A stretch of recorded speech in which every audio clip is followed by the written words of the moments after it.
Hey Charles, Hey, Brian. I'm gonna try something real quick with the camera. Hold on one sec. All right. How are you doing? Awesome. How are you? Good. That's the microphone. Camera moved. Oh, I can move it? Yeah. Wait, that doesn't help me.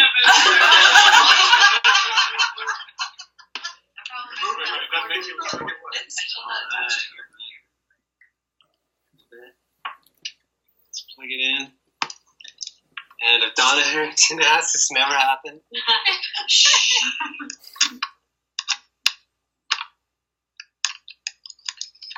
Let's see. Yeah. I guess. No, it's still you. Wait. Okay, so it says free talk there. And this says free talk, yeah. So I just plugged in an external camera and I'm just trying to get it to work. Okay. Shoot. Okay. Well, I think we're going to have to do something like this then. Oh, look, it works. Well, that was pretty good. Yeah. You look pretty good there. Hey, guys. There we go. Yeah, there we go. All right. So now I'm just going to make you bigger. So your head is going to be like 2 feet by 3 feet. Nice. All right. Can you hear me okay? Yeah, totally. Perfect. And me? All right. Yeah, you're coming through loud and clear. Okay. And so this is an addictions class. And so we've been talking, these are 10-week quarters, and we're already on week 7. So we've been talking about addiction for a while now. And we haven't really talked about Ibogaine specifically since I know you were going to come and talk to us about that. But we're very interested to learn about Ibogaine and your experience with it and using it to help others and why you think it works and all of that. Awesome. So take it away, Charles. All right, cool. Well, it's super nice to meet you guys. This is really fun for me. I like doing this a lot, and I'm grateful for this opportunity. A little bit about me so you can understand why I'm sitting here in front of you talking about this is I'm 32 years old. I grew up in North Carolina, and growing up, I grew up as a Mormon. And so I spent most of my childhood and adolescence as a Mormon. I even served one of those missions where I went and knocked doors.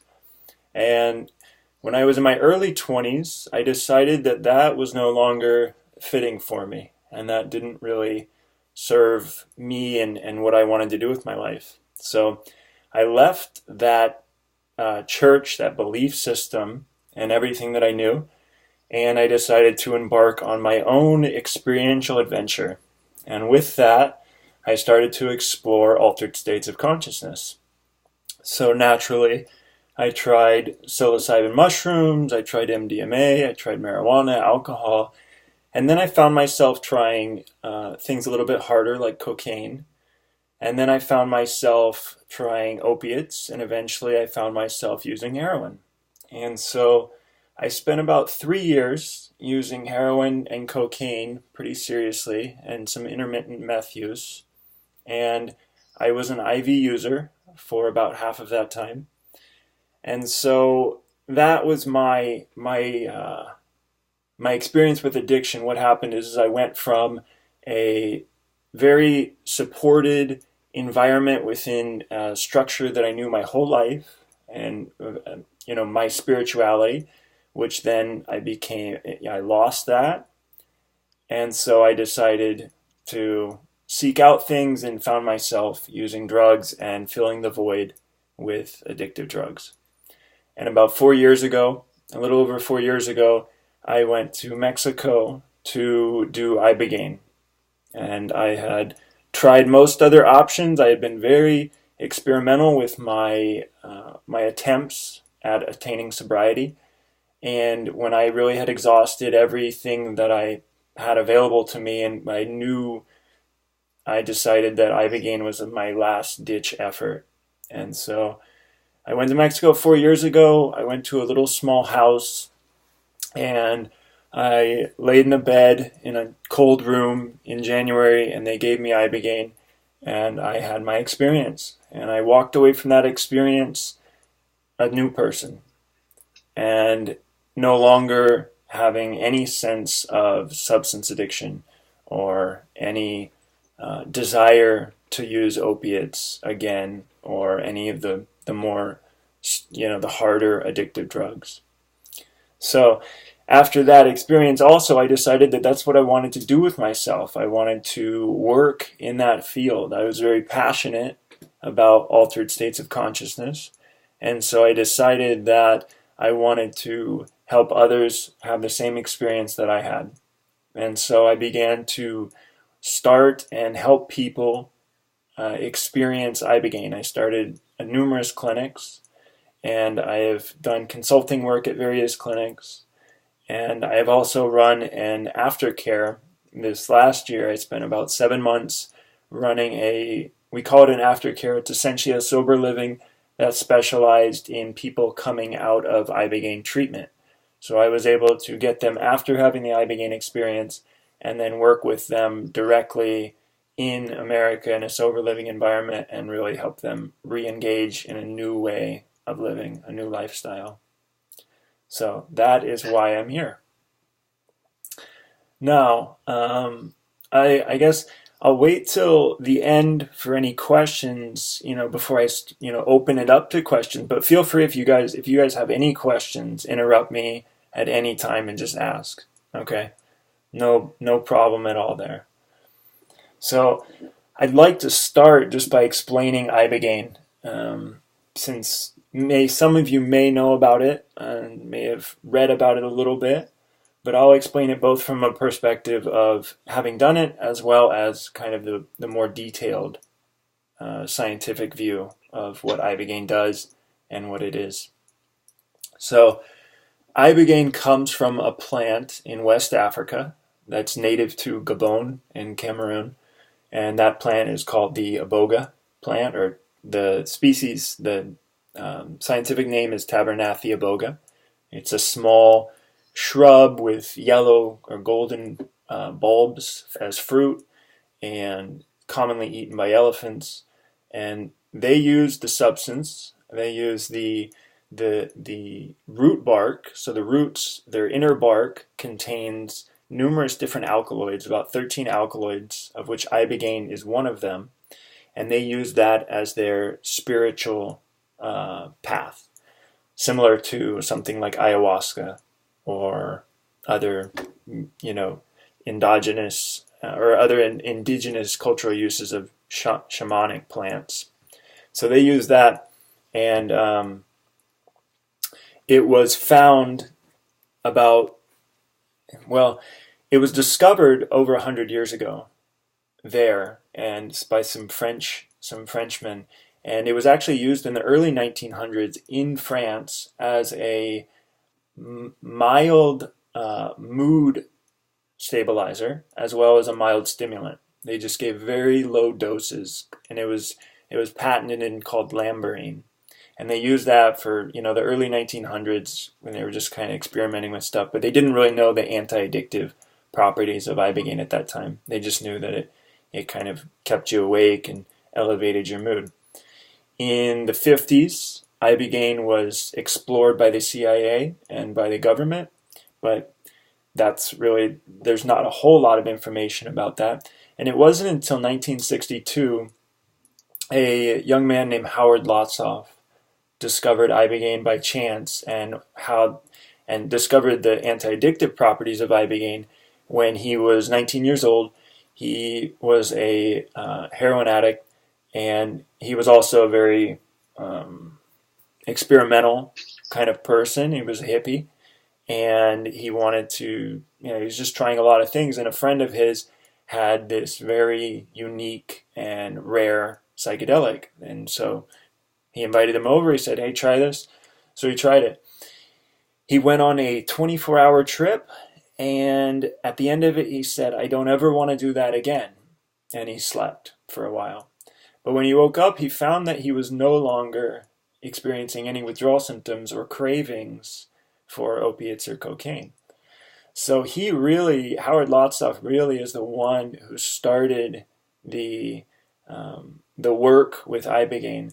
And what he started to do over the next 30 years or so is he began to write to different doctors, different professors and scientists. He eventually patented Ibogaine and its anti-addictive properties. That patent has expired by now, but he was very much focused on bringing this to the mainstream. Unfortunately, in 1967, 69, I don't know exact dates, but when Richard Nixon basically had all psychedelics banned and they put everything on Schedule 1, it kind of disrupted any progress that was going to be made with that substance. And so it became an underground thing. And he worked with a lot of different people underground in New York City and in the Northwest or Northeast to help them deal with their opiate withdrawals. And they found that it was very productive. It was very, an excellent medicine as an interrupter, an addiction interrupter. And I say interrupter because we'll talk about this, but addiction, and I hope you guys have probably talked about this, addiction is not something that is just substance related. Okay? It's not like you use heroin and suddenly you're an addict and, it's all because you use heroin. That's a very misunderstood concept. So they found that Ibogaine is a really profound addiction interrupter, and there's a couple of reasons why. First off, it has some marvelous scientific properties, some marvelous neurochemical properties in that Ibogaine actually stimulates a endogenous or a natural to our brain chemical called GDNF. All right, GDNF stands for glial-derived nucleic factor. Now we have these cells in our brain called glial cells. Glial cells outnumber most other neurons, if not all other neurons by far. And they're kind of viewed as the glue of the brain. And so when people think about drug addiction, we always think, oh yeah, you start using drugs, your brain gets affected. Well, a lot of that happens because the synapses are getting overused and you're basically burning out all these areas and overusing the neuronal structure. So those glial cells, those connectors, get frazzled. Well, since Ibogaine promotes this natural endogenous hormone in our brain, this neurotransmitter, it actually starts this process of brain repair and neurogenesis, which is really amazing. There's very few things that do that. Interestingly enough, turmeric is another plant that has that effect, but not nearly as profound or as powerful as Ibogaine. So that's one really amazing thing about it, as well as the fact that when you take Ibogaine, it actually attaches to the opioid receptors, not primarily, not as an antagonist or an agonist, but as a partial agonist. And so it actually satisfies those receptors so that when you're in the throes of withdrawal, they will be suspended, which for any person going through opiate addiction is really powerful, because that's one of the most challenging things about it in the immediate aftermath of quitting, is that you go through some really severe symptoms of withdrawal, which suck. So it helps with that, which is really nice. So those are kind of the chemical aspects of Ibogaine that are really amazing and make it a useful medicine. But more importantly is the spiritual side of it, because that's really where the work gets done. So it is a psychedelic. It induces an altered state of consciousness. All right, and when that happens, it allows you as a human, as a person with an ego and identity, to disconnect and see your life and see things a little bit differently, or a lot differently. The nice thing about Ibogaine is that it's really intense. So when you're talking about someone in addiction, it really pushes them to the limit. It's kind of like a sledgehammer. If any of you have had any experience with altered states of consciousness with psychedelics, you'll understand some of that, how you take something and suddenly the world seems different, the colors seem different, the sounds seem different, your thoughts are able to be in a different space. Well, with Ibogaine, it's like getting punched in the face with that. And it really goes deep into your core place where you have a lot of times repressed memories or deep trauma. And it excises that. It brings it up to the surface. And when that happens, it can be very scary. It can be painful. It can feel as if you are getting annihilated in a sense and assaulted. But in that process, there, hopefully with proper guidance and proper support in the experience, the person's able to have an experience of catharsis. They're able actually to re-engage with the things that they're pushing away, the things that they're avoiding, and see them for what they are and let them go. And so that was my experience with Ibogaine, is that I went into it feeling and knowing that if it did not work, I was going to commit suicide, because I had exhausted all my options. I had tried every other psychedelic there is.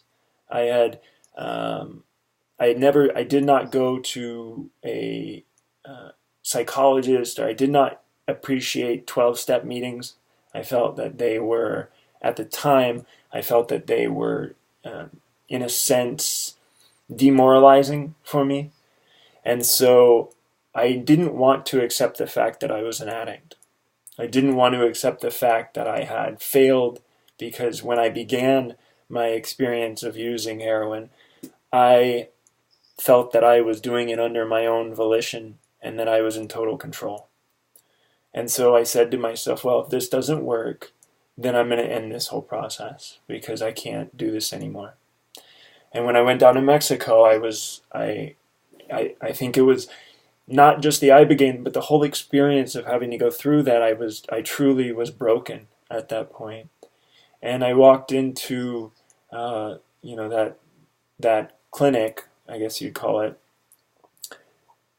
totally humbled by what was happening and where I was. I couldn't believe it. I was a pretty successful adult. I didn't start using drugs because of my upbringing until I was 23. I was a UCLA student. I was on my own in Los Angeles, living on my own, taking care of myself. And suddenly I had zero control over my life. I was getting arrested. I was stealing. I was using lots of drugs. And I was, a dark shadow of my former self. So it was very painful for me. And so when I took the Ibogaine,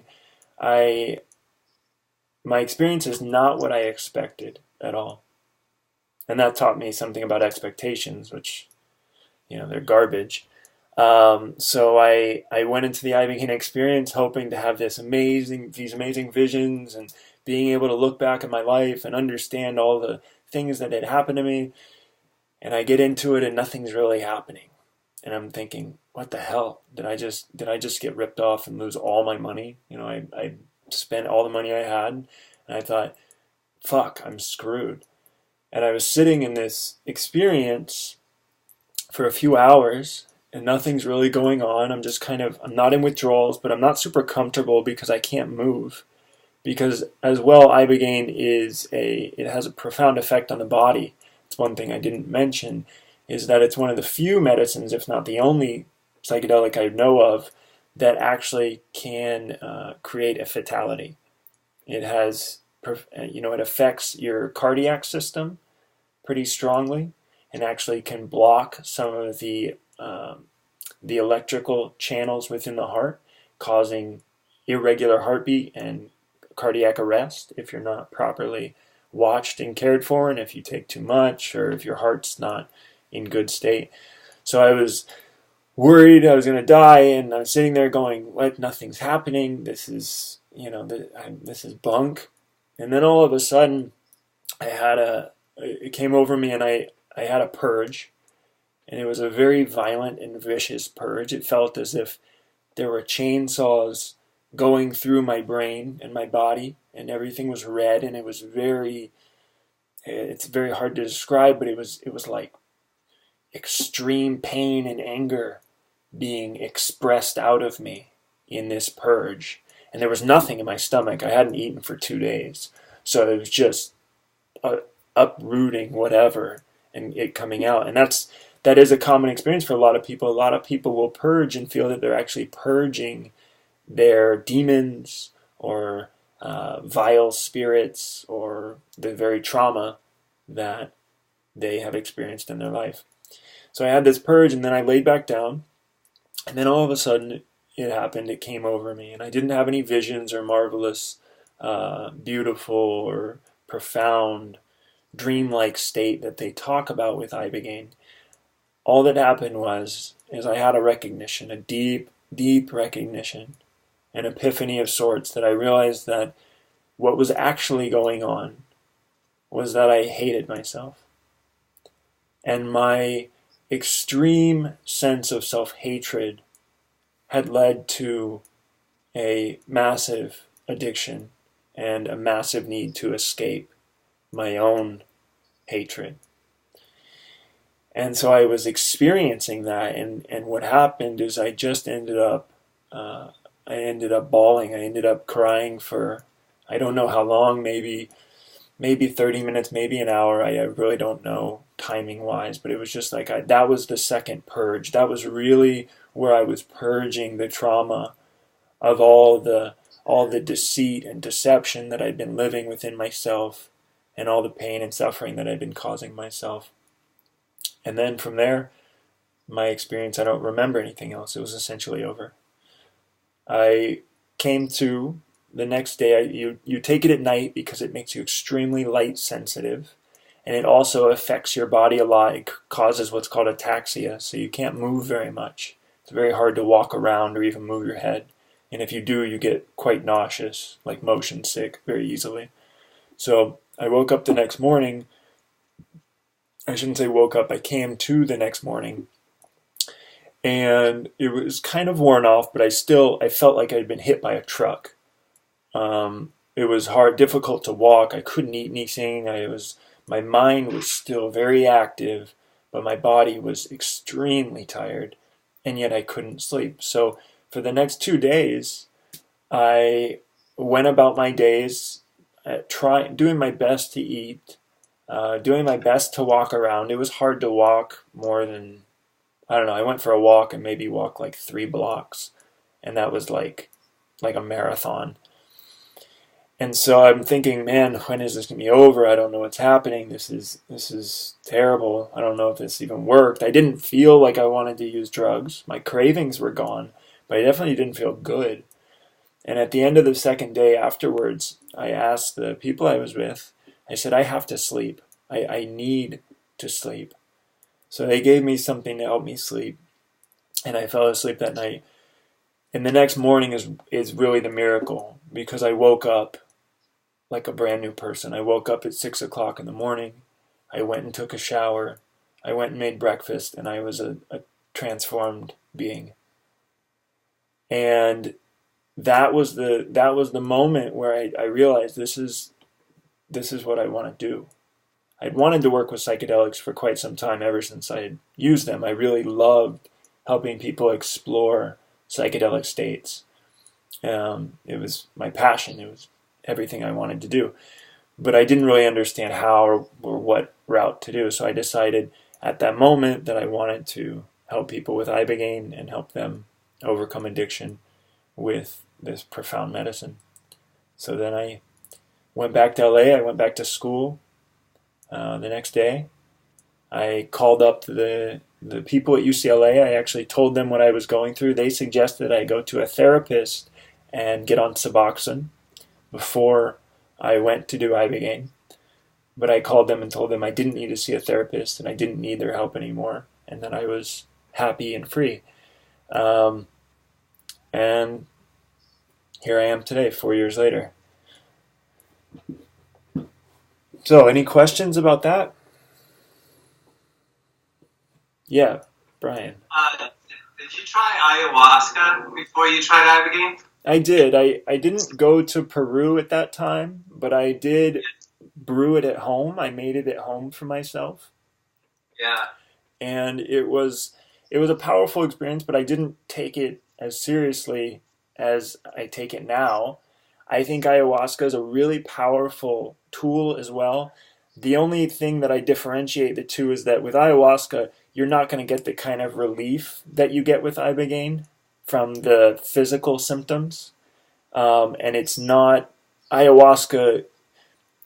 If you were going to do ayahuasca to deal with an addiction, it would be a little bit more involved. I would suggest you'd want to go and spend weeks or a month working with that medicine and really getting deep. And ayahuasca is something I use now quite regularly, and something that I'm very much a student to, and I believe has amazing properties, and is definitely my preference over doing Ibogaine. because Ibogaine sucks when it comes to any level of comfort. I've done Ibogaine 5 other times, or I've done Ibogaine 1 other time, and then I've done Iboga 4 other times after my first experience. And the only difference with Iboga is just it's the full complement of alkaloids from the root bark. So it's not the extracted Ibogaine, but it's all of the various alkaloids. Kind of more of a traditional way of doing the medicine. But it's, hard. Yeah, go ahead. Well, how many psychotic breaks have they experienced down in Mexico with people being treated with Ibogaine? Psychotic breaks. Well, one of the very important things to assess before someone has an experience like that is, first and foremost, are they a good candidate for the experience? It's very important that people not have any serious psychiatric conditions such as schizophrenia or bipolar disorder, or what else would qualify? Those are the 2 main ones, and so they need to go ahead. So are there people down there that can assess that? Because a lot of times addiction, yeah, people are diagnosed. Yeah, a lot of times people who in addiction are diagnosed co-occurring disorders and kind of what I like to call substance-induced psychiatric states. Because, when you're using methamphetamine, of course you're going to be bipolar. That's just how it goes. When you're using heroin, you're going to be in a really severe state of depression. That's very natural.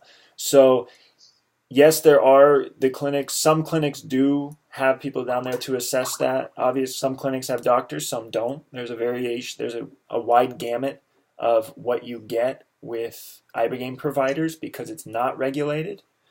And so it's important to go somewhere or to refer people somewhere that is well regulated and has a good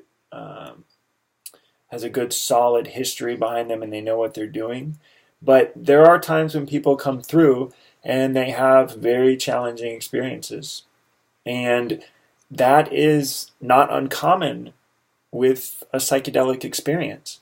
It really comes down to how that is handled in the experience and how people are guided through that. Because in all my work, I've probably worked with close to 400 people that I helped come down, and there was never one that left in a state of complete psychiatric ruin.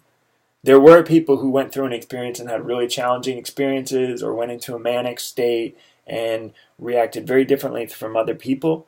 And I've heard of people that have had experiences where they've seen or been in a totally different environment in their mind and actually acted that out almost as if they were in a dream and then acting it out in real life because they weren't asleep. Because Ibogaine does put you into a dreamlike state. it is referred to. One of the characterizations of it is a onirigen, so a dream-inducing substance. So it puts you in a dreamlike state, and sometimes if people aren't properly handled and they aren't properly guided into that, they can go into essentially a hellish nightmare and think that it's actually happening and react like it is actually happening. So it can happen, but it's very rare. And does it cause paralysis when people are medicated with it? Because you said you had a hard time moving. Yeah, it causes ataxia. So it has characterizations also of a sedative, or what's ketamine. Ketamine is not a sedative, but it's dissociative, correct? So it has qualifications of a dissociative, so it can disassociate you from your body. So your central nervous system, it's like you can't really line things up or move things. Like it's hard to grab a glass of water. It's very challenging to walk, that kind of thing. But that doesn't happen to everyone. Some people just ride on through that and they can get up and go ride a bike. Very uncommon, but it does happen. Thank you very much. Yeah. I have a question. Go ahead. Oh, so when did your experiences with Iboga, the subsequent times, were you working with a traditional healer or an indigenous person, or was it more in a clinical setting? No, for three of the times I worked with a indigenous 10th generation shaman from Gabon. And then one of the times I worked with a Westerner who had been working with the medicine for a number of years. And was there a difference in quality or experience between those two, the kind of more traditional setting and working with a non-traditional? Yeah, Iboga traditionally is... it's a very powerful medicine, and at the same time, it's very challenging for me. It's one of the few experiences I've had that I look at and I go, and I actually have some trepidation because of how it makes me feel. So when I worked with the traditional shaman, he played traditional Bwiti music, and he did, what he does as far as guiding people in their experience, and it's still very uncomfortable. I mean, Bwiti music is very uncomfortable. If you want, you can listen to it on YouTube. It's like, sounds like a metal shop banging stuff around, and you're in this state, and your mind is kind of going, and then you got all this craziness happening. It's crazy. So it's powerful. It's intense. I wouldn't really be able to say fully indigenous, like the full indigenous experience. I wouldn't really feel comfortable saying I've had that until I go to Africa and do it the way they do it, which is even more intense and something that I won't do for quite some time. Thank you. Yeah, hope that answers that question. I have a question about, there seems to be sort of a resurgence of research in this country with some of the psychedelics like Johnston and MDMA, and is this one of them that they're kind of experimenting with in a clinical setting? Yeah, so some of the clinics I worked for are doing clinical research with Ibogaine and are going to be presenting that clinical research at the upcoming MAPS conference in April. MAPS is the Multidisciplinary Association of Psychedelic Studies, and they're the ones who are spearheading work with psychedelics and treating various psychological illnesses as well as addiction and a whole range of issues that people deal with. And so there will be data presented at the conference and people discussing Ibogaine. Ibogaine doesn't get nearly as much attention because still it's in a very stigmatized group. It's used for addiction, and in our country, addiction is very kind of a really challenging thing, and so it doesn't get as much attention, and also it's not an experience that most people feel comfortable with because it can create death.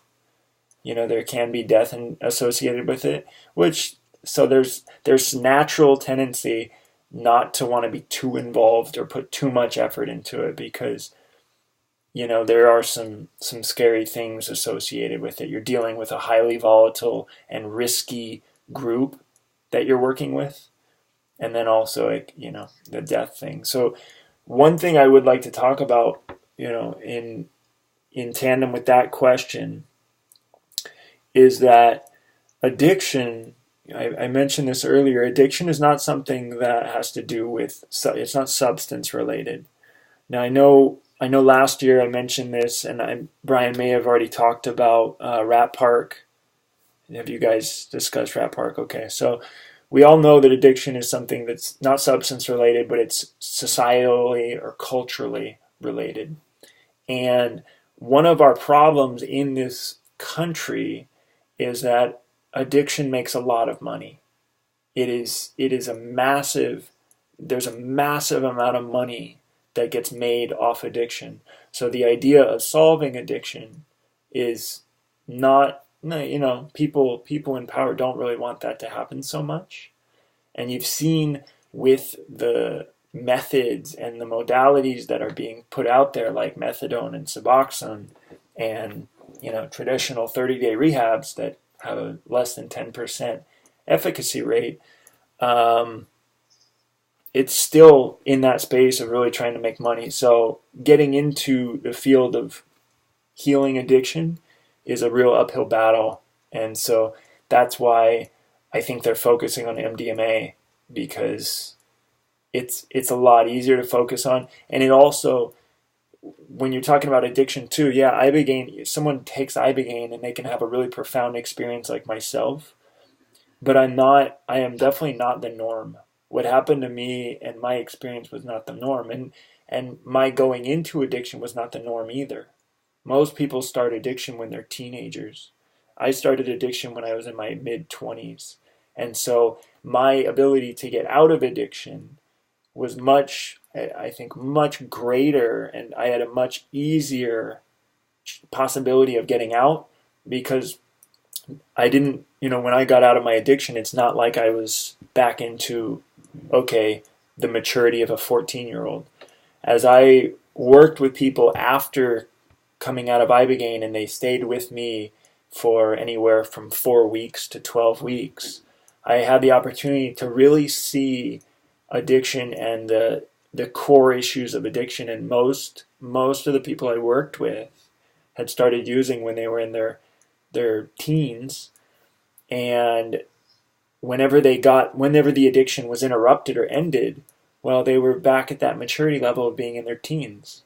So you have 25, 30-year-olds who are really just like little kids, and don't, they want to argue with you about stuff. They don't want to clean up after themselves. They don't want to take on the normal adult responsibilities that we all do on a daily basis.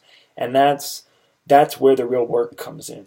That's where the real integration and change needs to happen, because unfortunately many of them grew up in that space of not having to have any responsibility or accountability.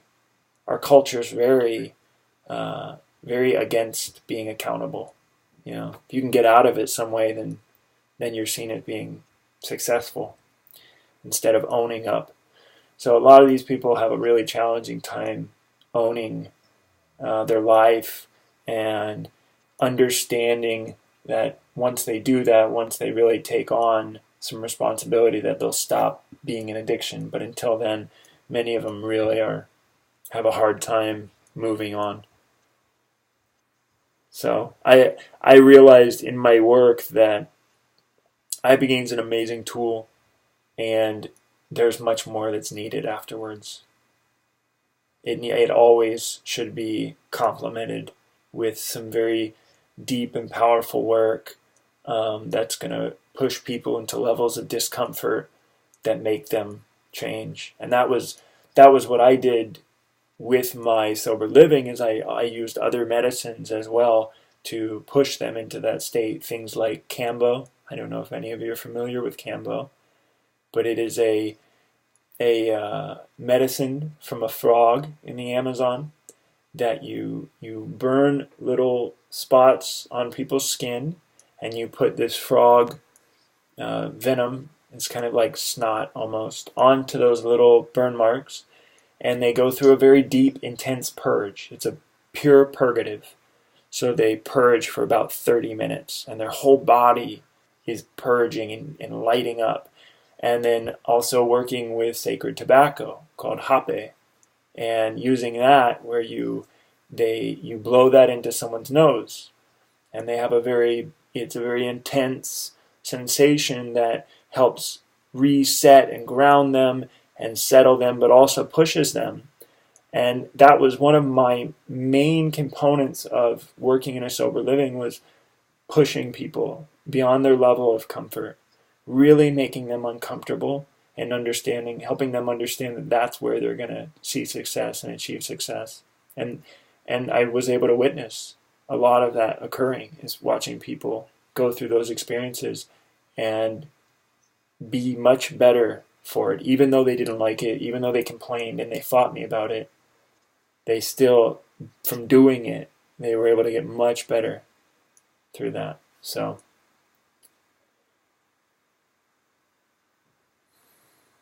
all right, any other questions? So what do you spend your days doing now? No. Because last time we spoke, you were very much embedded in one center. Yeah. And it feels like now you're spread out a little bit more. Can you talk to us about that? Yeah, so now I do consulting for various centers. I contact different centers and I help them do business consulting mainly, and help them kind of understand and get better at helping people make the decision to come and do Ibogaine and get their businesses more organized to help people more effectively. I also have transferred my own energy and my own time into a space where I'm working less with addiction, because addiction is a very challenging place to work. And if you guys are going to work in addiction, you need to make sure that you have a high level of self-care, a high level of self-care, and making sure that you take care of yourself first and foremost. Because for me, addiction was challenging, one, because I came from addiction, but two, as I was helping people addiction, I would often sacrifice myself for them, which was unfair to both parties, and would end up getting very pulled into the stress and the frustration that goes with addiction. And so I decided recently, just this last, around Christmas, that I was going to start working less on the personal side with people, and more so from a distance, and helping people really who want the help, and helping them to know what to do and explore that, as well as working on, I now am working a lot more with ayahuasca and organizing retreats to Peru and Costa Rica and things of that nature. So, what would you suggest if like in our professional role or a personal role, we know somebody who we feel is a good candidate for Ibogaine treatment? Where would we start? Well, I mean, how would we figure out where to send them and all of that? Yeah, the thing you'd want to do is to call up a few different centers. Okay. You call up a few of the different centers that you find online. You look and you look at a few of the ones that look nicer, more legitimate. There's a variation, and then really you start to talk to the people on the phone, and you have the person. You make sure the person is willing to talk to the people on the phone of the centers, and you just find what resonates with you, what really fits for them. It's less about it's much less about, oh, what does this person have or what are they doing? It has much more to do with, do these people really care about this process, and are they really wanting to help me, and are they really able to connect with me and understand this experience and what I'm going through?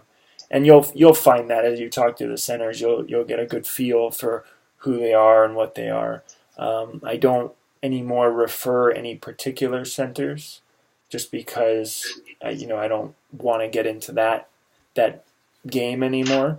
But there are numerous ones in Tijuana, in Cancun, as well as in Vancouver, that are all pretty amazing places that do great work.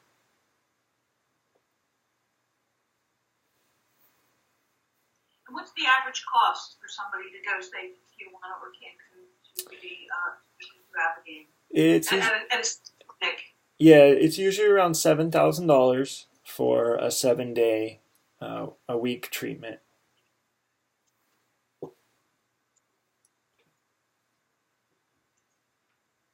Thank you very much. You're welcome. Is the aftercare program or the aftercare programs that you're involved in, do they exclusively serve clientele who have done the Ibogaine treatment? That's what we did, yes. I felt and I experienced that people who had done the Ibogaine were way, way more prepared to learn and take on the challenges that we offered at our aftercare. People who haven't had the Ibogaine experience, and we took people specifically that had the Ibogaine experience and an experience with another medicine called 5-MeO DMT from a toad of the Mexican desert, which is another very, very powerful psychedelic experience, a very spiritual experience. We only took people that had had that experience because they were really prepared to engage differently than what I saw people who hadn't had those experiences yet.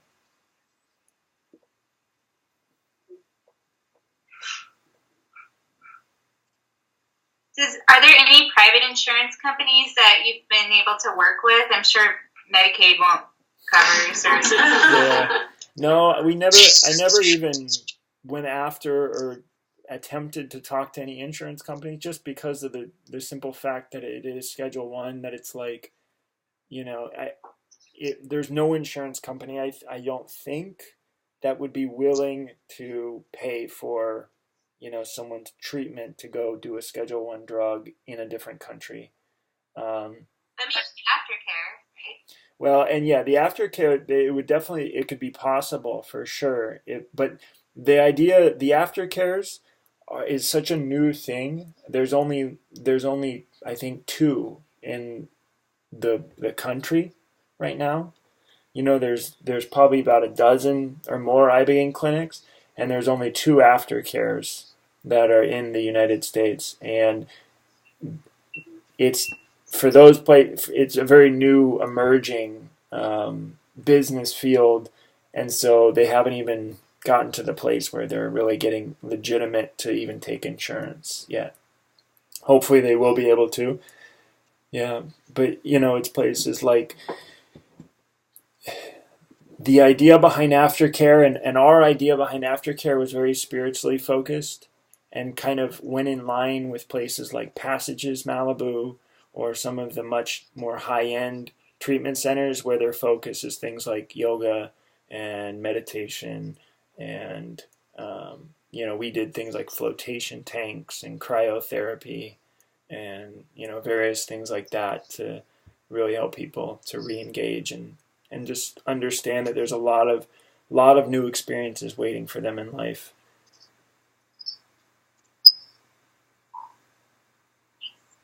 Mm-hmm.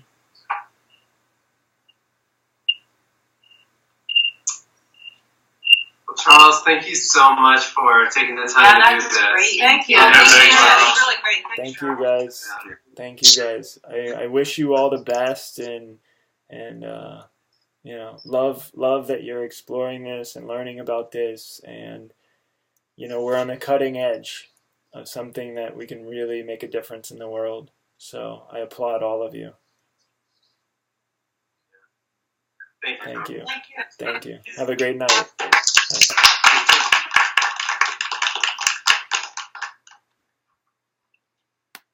Bye.